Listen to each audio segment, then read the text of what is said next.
Hey everybody, Rob from Karma Comic Chameleon. Today we're looking at a couple of entitled parent stories. First one, father thinks physical therapy center is a jungle gym. Let's jump right in. Please hit that subscribe button for more daily Reddit stories. A couple months ago, my husband and I moved states, and I started a new job at a physical therapy center in our new city. Since starting there, everything has been going well until Thursday. A woman who's been going to the center for a few weeks after a serious surgery usually came by herself. Thursday, however, she brought her husband and 4-year-old son. Apparently, the husband normally works during the week and the boy goes to daycare, but today, the husband had the day off and decided he wanted to see what his wife was doing every week. It's not unusual for a family to come in every now and then to watch their loved one's progress. I wasn't an active participant in this, as I was with the patient, but the space was open and I could see and hear everything. The second this family walks in, or in the wife's case wheels in, the kid starts shouting, "Ball, ball, ball," and all but sprints over to the large exercise balls. He tries to pick one up, but it's too heavy, so he just starts pushing them into each other and making them roll all over the room. Not good, strike one. While the reception lady was checking the woman in, she asked the husband to get the son as he was making a mess. To this, the husband replied, "He's fine, he's not hurting anyone." The wife told him not to argue and get the kid. He huffed, but dragged the little boy away from the balls. At this, he started having a tantrum. Strike number 2. The wife sighed, but greeted her trainer and was ready to get to her routine.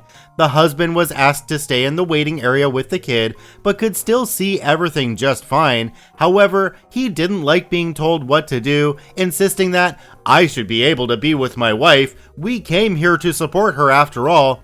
This did not sit well with the reception lady, and she insisted it was for safety, but the husband didn't care. During all this, the man is holding on to the boy who is still crying and trying to break free of his father. "Oh, come on, he's bored. Just let the kid play. He won't bother anyone." Nope, not going to happen. The reception makes it very clear that if the man lets his child into the work area, he'll be asked to wait outside. The wife could hear her and shouted at her husband to stop being lazy. That was pretty funny. The man, now embarrassed, just sits down and keeps the kid in his lap, or tries to. The kid breaks free and starts trying to climb on the nearest machine. One of the guys that had just finished up with a patient saw this and rushed over to grab the kid.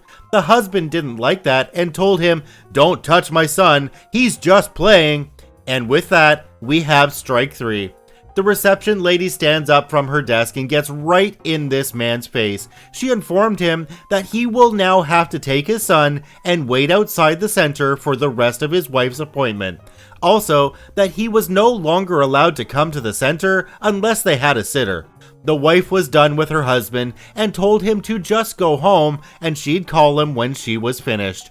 The husband tries to protest, but his wife shut him down with, "I told you this was a bad idea. Now stop being stupid and do what you're told." With that, the man grabbed the kid and left. Boy, was that satisfying to watch.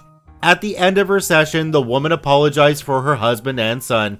She said the husband refused to bring anything to entertain their kid because he figured we'd have a play area, even though the mom told him we didn't. The entire thing lasted maybe 15 minutes, which I think is some kind of record. She also promised she wouldn't bring her family again. All in all, not terrible, but very annoying. Interesting how the parents of this child are actually compatible with each other, with the father and mother who have 2 completely different parenting styles. It's made pretty obvious early on that the father doesn't trust the mother either, because he said he thought there might be a play area there even though she told him that there wasn't. So did he have to find that out for himself? He couldn't take his wife at her word? Sounds like a pretty toxic relationship to me. I hope that kid turns out alright in the end, but it sounds to me like that's going to be a tough situation. On to our next story. You're albino. Those toddlers don't belong to you. Entitled mother thinks my friend's kids aren't biologically hers. Let's jump right in. Alrighty, this happened about a month ago, and my friend and I are still trying to figure out what in the hell was going on in this woman's mind. Now, before you say this is fake, hear me out. This is a freaking Karen we're talking about after all. Important background. My friend, let's call her Ellie, is 24 and the mother of twin boys. I'll call them Matthias and Michael. Ellie stands about 5'7" and is one of the rare albinos out in the world. She also happens to be a German-Canadian mutt, as she so proudly puts it herself, laugh out loud. Her boyfriend, let's call him Van, is the father of Matthias and Michael and the fiancé of Ellie. Van just so happens to be Russian. He stands about 6'7" and is dark-haired and dark blue-eyed. So needless to say, Matthias and Michael got their dad's genetics and are pretty much carbon copies of him. This becomes important since Ellie and Van's little boys stand out so much from Ellie. So I guess it makes sense to think she's not their mom if Van isn't around, even though the boys are pretty much constantly glued to their mother's hands or hips when they're out and about. Anywho, Ellie and I have been friends for just a little longer than her boys have been around, so roughly 5 years. She also happens to be 6 years older than me. I'm 18. We met online through a long-distance buddy type app and we hit it off right away. At one point, I even had a crush on her, but quickly got over it after she hooked up with Van, whom was her lifelong friend. So Ellie had come out to visit me with her boys, and it was a pretty long trip from Germany to the United States for them. Van opted to stay home, so someone was there to mind the cats and keep the house clean. He's also a shy, grouchy mofo that's only just now warming up to me after all this time.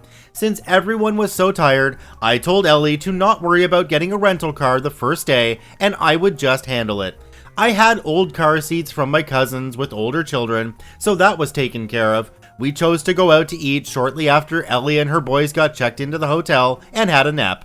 With that being said, on to the story. Sorry the background was long AF. We got to the restaurant and situated and were looking through the menus. Ellie's boys were pretty well behaved for 3 years old, so really all they had to do was point out to mommy what they wanted. Wasn't too much of a hassle. I let Michael sit up on my lap and doodle on the back of the piece of paper they used as a placemat when we hear it, the sound of a wild Karen in her natural habitat, a public space. Karen approaches us with her hands placed on her hips and a glare of daggers. "Excuse me, but I couldn't help but notice that you two have 2 babies that don't belong to you. Would you mind handing them over so I can return them to their mother?" Pretending she doesn't know English and says in German, "What the hell did she say?" Stifling laughter. "Lady, these are her kids. She and these boys hardly speak English either. They came to visit from Germany." Karen is starting to get impatient. "Nonsense! She's pale as a ghost with gray hair and pink eyes. Those boys have black hair and blue eyes. There's no way this woman is their mother." Maybe that's because their dad happens to have dark hair and eyes. Ever think of that? "Oh? Then where's the baby daddy? Probably left this pale piece of crap. I mean, look at her." Ellie is honestly one of the most beautiful women I have ever met, even for how pale she is. So where Karen got this notion, I have no idea. Getting visibly angry, still in German, "Listen here, you fat cow. These are my boys and my fiancé is very much at home. So stop f***ing berating me and calling me names. And stop harassing my babies, my friend and I." "What the hell is she saying? Is she making fun of me?" "Oh, she is definitely making fun of you. She also said to leave us the hell alone and stop harassing us. Give me those boys so I can find their real mother." In English this time. "You just said that my baby daddy left me for being a pale piece of crap, and you still don't think Mikey and Maddie are mine? What the hell is wrong with you, you freaking cow?" "I want a manager." "Like hell you're getting a manager. You're going back to your goddamn table, and you are staying there, you dense whale. If you so much as get back up to bother us, then I will sure as hell get arrested for breaking your arm." Gasps and just waddles back to her table defeated. Sigh with relief. Eventually, the embarrassed teen comes over to her table, and apparently she had heard the whole interaction between us and her mother. This is the following conversation. Hey, I'm sorry that my mom was harassing you so much. She does this all the time. But if it's not too much to ask, could you please not break her arm? She kinda needs that." proceed to snicker profusely. Nah kid, I won't break her arm. I'm just a mama bear trying to protect her cubs, that's all. Believe it or not, these two chunky monkeys belong to me. Giggles a bit and waves to the oblivious toddlers. Okay, I was just making sure that you weren't gonna do anything. Again, I'm sorry. Bye-bye, babies. Bye-bye, weird lady. They wave. She had a bright purple faux hawk. Nice to see kids still dressing like that. Other than the wild Karen going for the throat, dinner was pretty nice. Mikey and Maddie each got their own little ice creams for being so behaved, and even got a bath from Auntie Bree, me, back at the hotel. Sorry this didn't involve police or a manager or anything crazy or expectant like that.